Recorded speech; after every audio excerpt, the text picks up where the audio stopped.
do Estácio, né? As primeiras lembranças, assim, com essa coisa de música, assim, tipo uns 6 anos, sabe? Ouvindo um disco. Aí eu pegava, arrumava, assim, as capas, assim, como se fosse uma bateria, e ficava tocando junto, sabe? Com a canetinha, era um negócio assim... É aquela coisa de criança, né? Eu me lembro das minhas memórias mais antigas de infância, eu curtindo vinil, eu pedindo para os meus pais de presente aos 4 anos para ganhar vinil, os disquinhos de historinhas que eram todos coloridinhos, assim. Ganhei alguns discos da minha família, né? Depois que eu conheci o hip hop, que eu conheci a música, que eu me aproximei disso, que eu me aproximei da pesquisa, de encontrar outras músicas, outros artistas, eu fui com vontade nessa procura dos discos de vinil, e eu comecei a falar com a família, com meu tio, com meu pai, com meu avô. Isso é a história da humanidade, não é minha história. Sound waves reaching the microphone are changed into impulses of electric current. Increased in strength on the amplifier, they flow to the cutting head, moving it back and forth and cutting from side to side in the groove of the record. To play it back, we substitute a stylus for the cutting head. The tip of the stylus swerves back and forth, side to side in the groove, bending the ceramic bar to which the stylus is attached. When a ceramic bar is bent, tiny impulses of electric current are produced. These impulses of current, again strengthened by an amplifier, are carried to the speaker, where they are converted back into sound, the same sound we had at first. O disco era de um lado só, era aquele disco grandão, pesadão, ele só permitia a gravação de 3 minutos, mais ou menos, de música. E foi aí que a música foi se formatando, a tal da canção popular, né, surge para caber naquele disco de 3 minutos.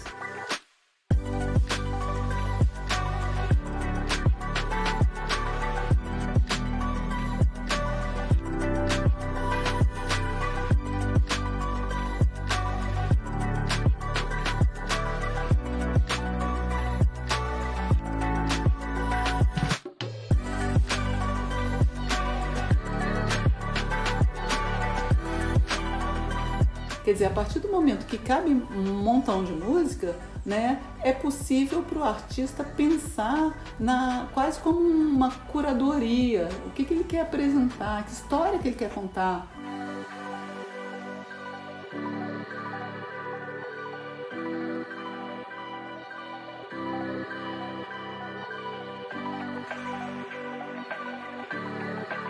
Você tinha o anseio do artista, a concepção que o artista tinha na cabeça na ordem das músicas, e você tinha a visão da gravadora de quais músicas deveriam vir na frente por causa de uma determinada coisa, e você também tem uma questão técnica, porque no vinil, conforme você vai indo para o final do disco, as faixas vão ficando mais comprimidas. Então, o ideal é você não botar músicas muito altas ali no final. Como está muito comprimido, o ideal é você botar uma balada, botar uma coisa, sabe, mais tranquila. Você tinha a história da música de trabalho, né? Qual que vai ser a música que vai ser lançada primeiro na rádio. A ideia de lado A e lado B. Os discos moldam culturalmente a nossa escuta, eles são fundamentais para a gente passar a pensar a música de uma certa maneira, organizada de uma certa maneira, né? Além disso, os discos vão dar um status cultural para a música, né? Isso é importante também. Antigamente tinha esse negócio, né? Você gravava a fita cassete no teu disco e vendia a gravação. Então, na escola eu fazia isso aí, gravava. Aí, às vezes, eu comprava os discos para vender, para eu ter uma grana para poder comprar outros. Você, adolescente, não tem grana. Então, essa coisa de negociador já começou na adolescência. Chegou nos anos 90, frequentava ali a 13 de maio, tinha meu amigo Cavalcante que trabalhava lá, a gente sempre estava ali batendo papo. Aí um dia eu propus para ele, vamos juntar as forças aí e tal. Aí ele topou. Aí teve essa ideia de fazer uma loja assim, e a gente abriu a loja no final de 2003. E estamos aqui até hoje, né? frequento aqui pessoas assim, que nasceram no ano que a loja foi inaugurada, entendeu? A gente tem um cliente aqui que ele tem 8 anos de idade. E acabou que ele, por ter gostado do vinil, ele acabou trazendo os pais juntos, né? Assim, rolou aquela nostalgia nos pais e eles voltaram a comprar discos, assim, né? O que vem menos são as pessoas mais idosas, né?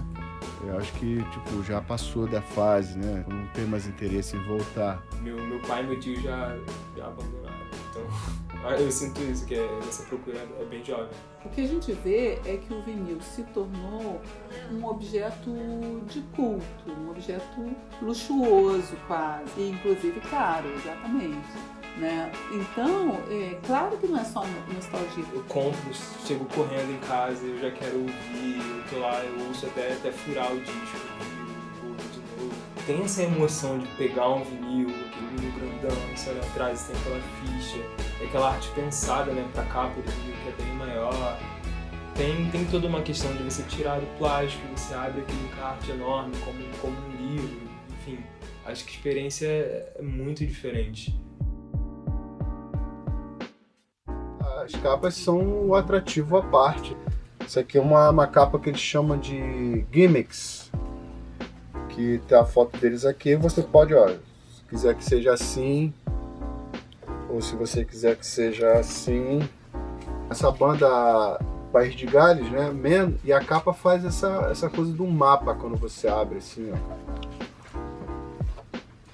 Então, assim, é uma coisa que no CD, por exemplo, é difícil. O resultado, assim, existe uma divisão imaginária aqui, que o Desejo imaginou, do País de Gales se separando da Inglaterra, né? Eles estão empurrando aqui. Esse aqui é o disco da Índia.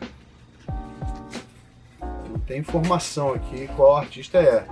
Você só vai saber na contracapa que vem escrito Gal.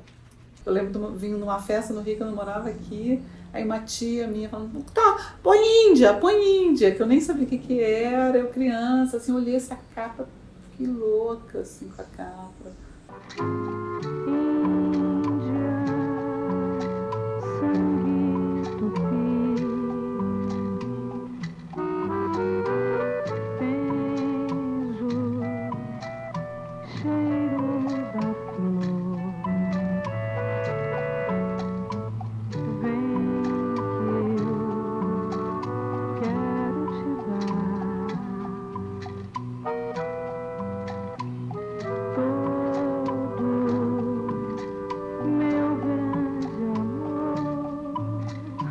O vinil, ele tem um momento de auge, vamos dizer assim, né? Na sua história, quando a gente olha para a história, ele é criado, né, no pós-guerra, ele vai assim até os anos 70, né? A mídia hegemônica e tal. Aí chega o CD.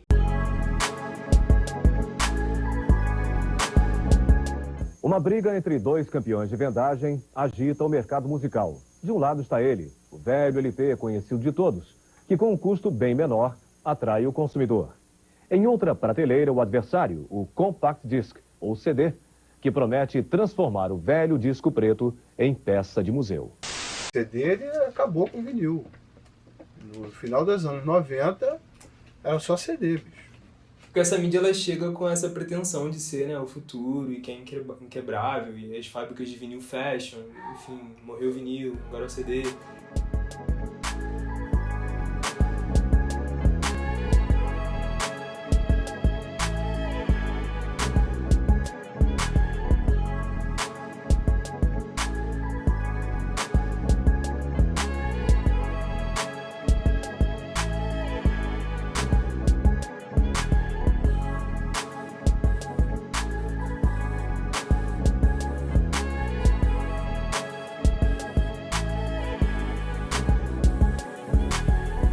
O CD foi muito legal porque o CD foi super democrático, né?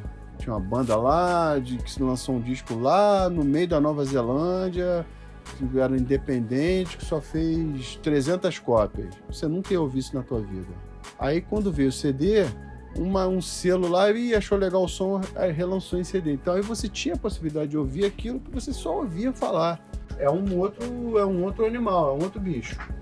Uma coisa em CD é diferente de você escutar em vinil.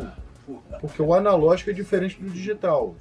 O analógico tem um espectro muito maior, isso tecnicamente falando, e o digital tem menor. Então, o que os caras criaram? Eles criaram uns programas para emular esse espectro que o digital não pega, para contemplar isso. É muito bom, muito bem feito. Mas aí é um outro tipo de sensação, né? É outra experiência. Eu acho que é isso, é uma questão de experiência. Vai virar um CD? Não vira. E eu não tive esse momento. Eu tenho um outro CD importante em casa. Assim, eu tenho coisas muito pontuais de quando eu era mais novo, que eu tava conhecendo uma coisa ou outra e eu conseguia um CD, mas eu não tenho esse mesmo apreço, né? Eu acho que não toca no mesmo lugar. O CD é pequeno, porque a capa dele é pequena, a caixinha sempre quebra. O vinil quase que pode virar um quadro na tua casa, né? Quer dizer, que essa capa grande, bonita. Eu acho que tem a ver com isso, na verdade, né? Porque, sem dúvida, o CD, a qualidade é muito boa, né? Da gravação, mas não tem realmente o mesmo fetiche, assim, né? Lá para 2008, assim, a gente discutia se a loja chegaria até 2011. Essa era uma discussão que existia aqui entre mim e o meu sócio, Bruno, né? A gente tem que arrumar uma outra coisa para fazer, que, os jovens não vão se interessar por isso. O jovem tá aí no Napster, sei lá, não sei o que era na época. Nem existia Spotify, Deezer na época. O jovem tá no Napster, tá no YouTube, não vai se interessar para ter vinil, imagina. Mas, para nossa surpresa...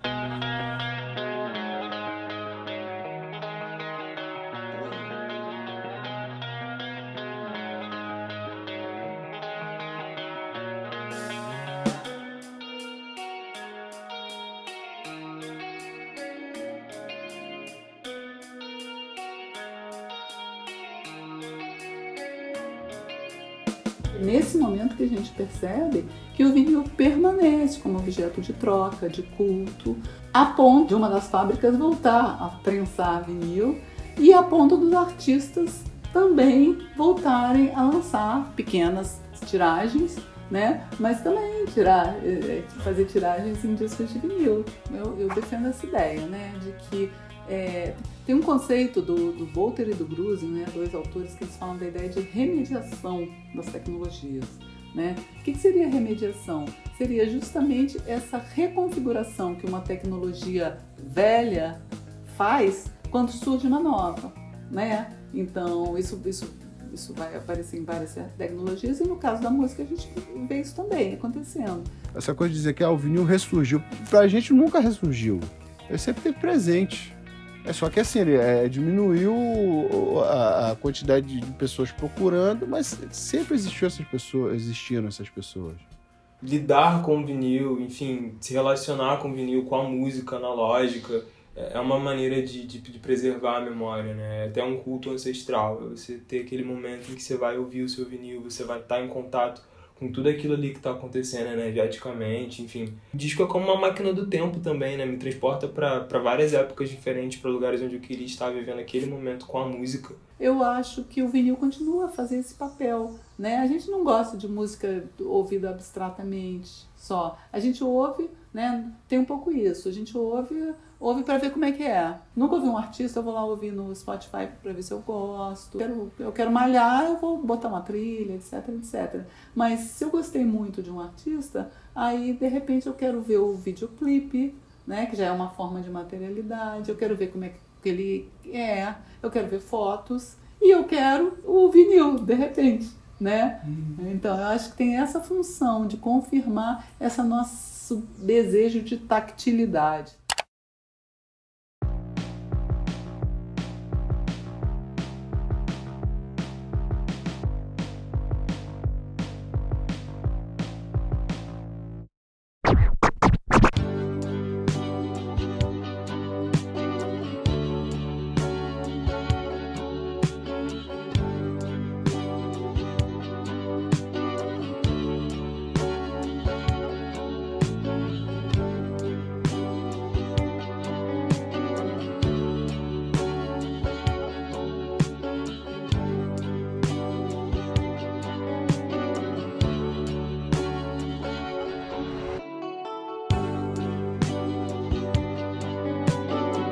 streaming você não tá vendo nada, né?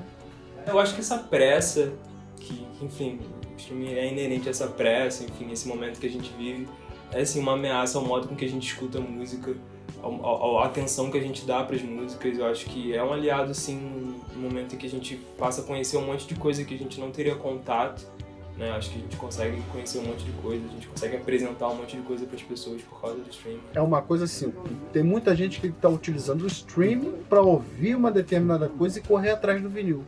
Então acho que quem gosta dessa coisa física, dessa coisa de dedicação, né, que o vinil exige, não vai se ligar nessa onda de substituir streaming, né?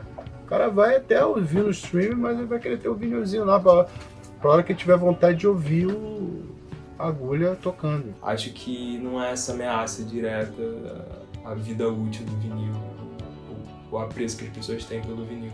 Acho que não vai conseguir substituir, sabe? Acho que é um outro processo, uma outra experiência. Tem músicas, discos hoje que você só encontra no vinil original. Que se você for nas plataformas digitais, se você for ver em CD, não saiu. Nossa, eu vou ouvir depois e eu nunca encontrei online. Fiquei tipo, que situação, né? E agora? O que eu faço? E eu voltei pra buscar o disco e não consegui. Esse tipo de coisa já aconteceu. Eu tenho essas histórias tristes pra contar. Às vezes eu tô numa feira de vinil, assim, eu olho por um disco e falo assim, gente, eu tenho que levar ele pra minha casa, ele não pode ficar aí abandonado, dos grandes artistas que eu gosto, né? Como assim? Eu não posso deixar ele aí, sendo vendido, deixa eu levar. O vinil, acho que ele nunca foi embora, né? Pra quem ama a cultura, enfim, pra essa galera, o vinil sempre esteve ali, as lojas continuaram a funcionar, sabe? Eu acho que, bom, as fábricas fecharam, os artistas pararam de investir nisso, mas muita coisa já estava em vinil e a galera continuava a procurar, sabe? O vinil não ocupa mais o lugar que ele ocupava na década de 60, né? Certamente. Por outro lado, ele se reconfigurou, né? Então, quando a gente pensa na história das tecnologias da música, a gente vê que não é uma lógica substitutiva, né? E também não é uma lógica de que a última tecnologia é melhor, né? Quer dizer, melhor para quê? Depende. É aí que a gente vê que o vinil permanece por aí.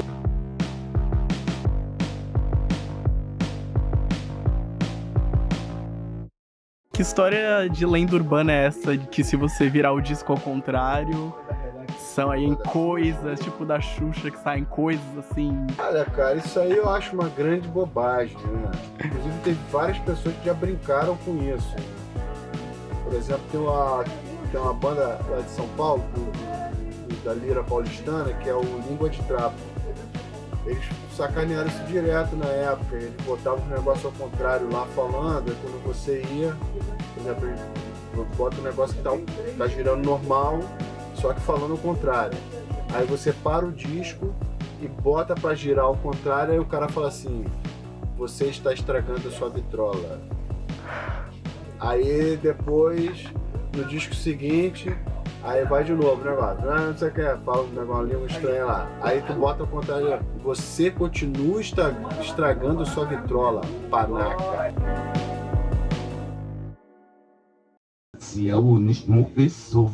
É bom a gente falar e provar. Parece que ele tá falando um russo aí, sei lá o quê. Você continua estragando a sua vitrola. Topeira. Topeira, não é panaca.